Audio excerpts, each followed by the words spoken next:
Assalamualaikum warahmatullahi wabarakatuh. Perkenalkan, nama saya Yusuf Maulana dengan nomor pokok mahasiswa 19352235554 dari 5B. Di sini saya berkesempatan untuk menjelaskan materi lanjutan minggu lalu dari mata kuliah Ekologi Administrasi Negara.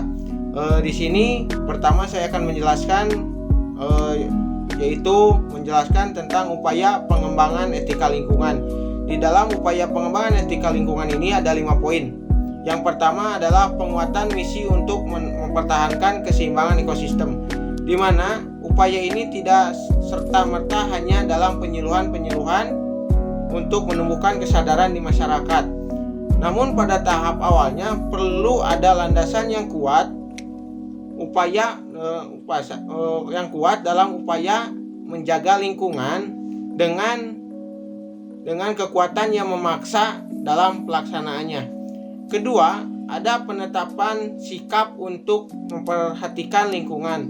Pada dasarnya, pelaksanaan pembangunan di Indonesia, sumber-sumber alam Indonesia itu harus digunakan secara orisinil, yang dimana harus digunakan atau dilakukan tanpa merusak tata lingkungan hidup manusia.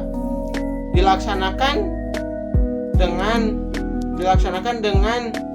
kebijaksanaan yang menyeluruh dan memperhitungkan kebutuhan generasi yang akan datang. Yang ketiga, ada pemantapan kesadaran masyarakat dalam pengelolaan lingkungan. Hal ini diatur dalam Undang-Undang Nomor 3 Tahun 1997 tentang pengelolaan lingkungan hidup atau disingkat dengan UU PLH. Kemudian ada poin keempat, yaitu tentang kebijakan berwawasan lingkungan. Manusia memiliki akal budi, di mana dititahkan untuk menguasai dan memerintah subsistem lain dalam keseluruhan ekosistem, yang terkadang menjadikan manusia itu tamak dan sewenang-wenang dalam pengelolaan lingkungan tersebut. Oleh karena itu, perlu adanya sikap baru dalam memperlakukan lingkungan. Dengan kekuasaannya terhadap lingkungan, manusia tak bisa melepaskan diri dari keterikatan yang paling kuat hanya dengan cara menjaga ketahanan lingkungan. Dalam arti lain, manusia dapat menguasai dengan menghargai, mencintai, mendukung, dan mengembangkan lingkungan tersebut. Oleh dasar tersebut, diperlukannya kebijakan yang berwawasan lingkungan. Kemudian ada poin 5, yaitu membangun etika lingkungan baru, di mana di sini ada 7 poin. Yang pertama adalah manusia harus menghormati alam. Kedua, manusia harus menanamkan kesadaran akan tanggung jawab khusus akan lingkungan lokalnya. Yang ketiga, manusia harus merasa bertanggung jawab terhadap kelestarian biosfer. Keempat adalah solidaritas dengan generasi-generasi selanjutnya atau yang akan datang harus menjadi acuan dalam pengelolaan lingkungan. Kemudian etika lingkungan hidup baru harus mengharuskan adanya larangan untuk merusak atau sebagainya yang terkait dengan perusakan lingkungan. Kemudian yang keenam, ada perlu dikembangkan prinsip proporsional, dan yang terakhir ada prinsip pembebanan biaya pada penyebab, dalam hal ini pengrusak lingkungan tersebut. Penjelasan tersebut rekan-rekan dapat dilihat dari layar yang saya sediakan. Kemudian ada subsistem materi, yaitu mewujudkan pembangunan yang berwawasan lingkungan. Masalah lingkungan sangatlah berkaitan dengan sistem.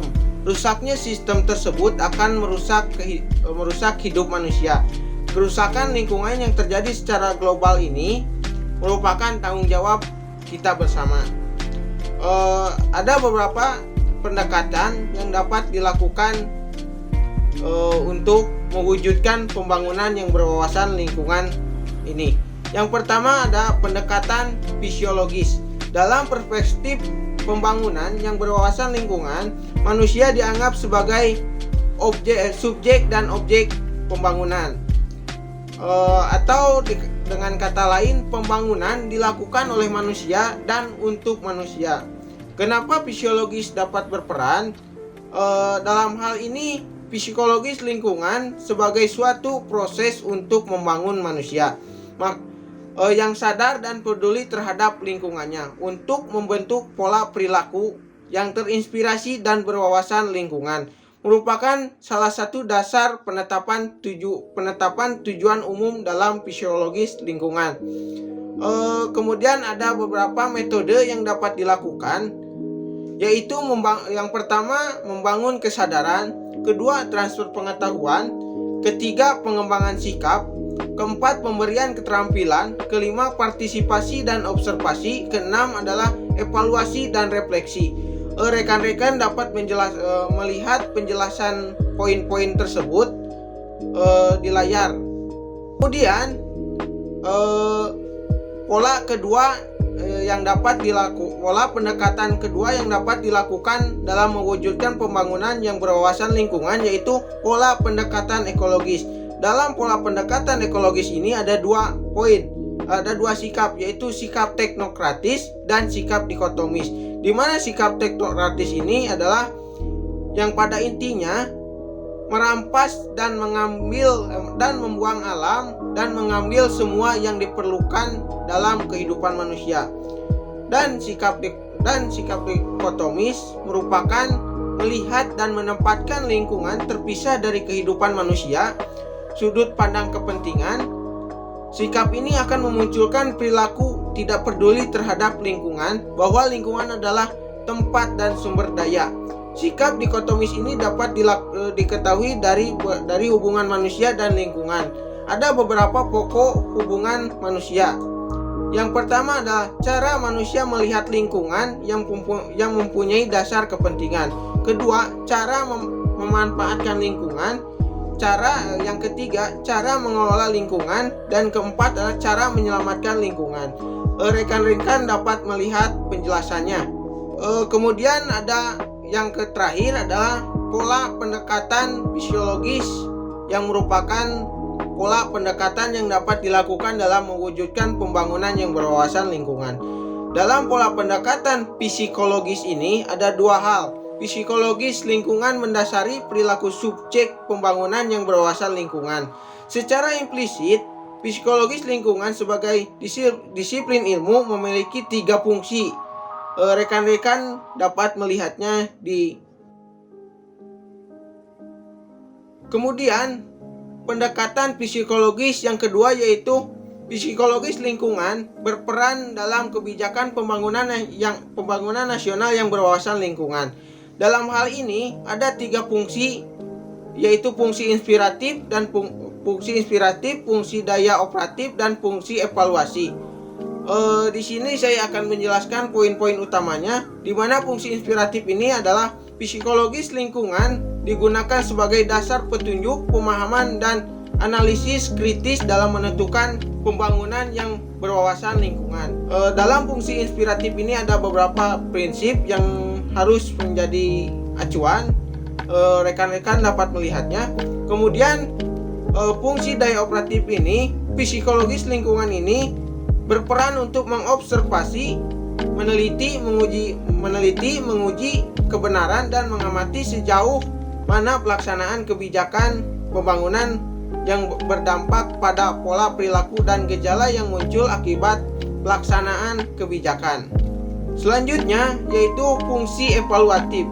Fungsi utama evaluasi ini adalah menyediakan informasi yang berguna bagi pihak pembuat keputusan untuk menentukan kebijakan yang akan diambil berdasarkan evaluasi yang telah dilakukan. Fungsi evaluatif ini dimaksud adalah psikologis lingkungan berperan dalam mengevaluasi proses pelaksanaan kebijakan pembangunan yang telah dilaksanakan. Sekian dan terima kasih. Mohon maaf apabila ada penjelasan. Rekan-rekan dapat membaca kembali dan melihat kembali di tayangan video ini, dan rekan-rekan untuk agar dapat melihat lebih jauh hal-hal ini dapat dilihat dari buku buku yang nanti saya akan cantumkan sumbernya.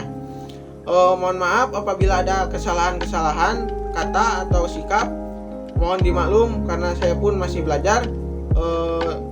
Sekali lagi terima kasih. Wassalamualaikum warahmatullahi wabarakatuh.